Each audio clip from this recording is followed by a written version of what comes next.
እንደምን ሰነበታችሁ አድማጭ ተመልካቾቻችን። በዚህ ሳምንት በሚኖረን ልዩ መርሃ ግብራችን በጋሞ ጎፋ ሀገረ ስብከት በሊሻ ወረዳ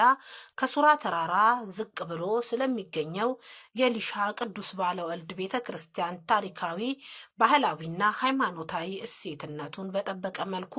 ያለውን ታሪክ በቅኝት መልክ ይዘንላችሁ ቀርበናል። እስከ መርሃ ግብራችን ፍጻሜ አብራችሁን ቆዩ።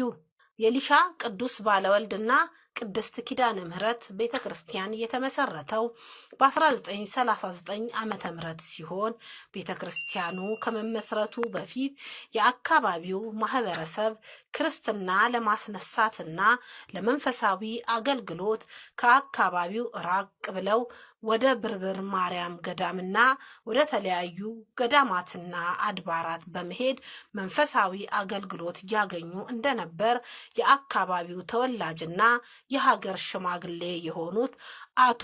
ቶዴ ያልቄ ገልጸዋል። ኮሮራ ሀሹ ሀባላስ ጋትስደስ ያግዛ ኪታነ ነሱንጻነ ይዮታ ኢታስንት ተጠያልቼ ባላጦስ ያቺ ሀግና ባላ አድረፔ ውሻቸፌ ደሶፔ ባንዳሶፔ ባ ባላስገሪ ያሹ ጋትስስ ሀሊሻ ደራ ሃኖታይ መረታታይ አይ መላኮን እሲ ቦላኩ የጸዳ ኤታስ አነጋለጠ ጃድሪ ሃኖቴታይ አይሳቤ ካሴሲን ሳቦላ ውዱጋ ወጋን አለቃ ወጋን ዊጋጊ አጊዛሳን ዴዱመዝ ማጊዛሳን ካነቁ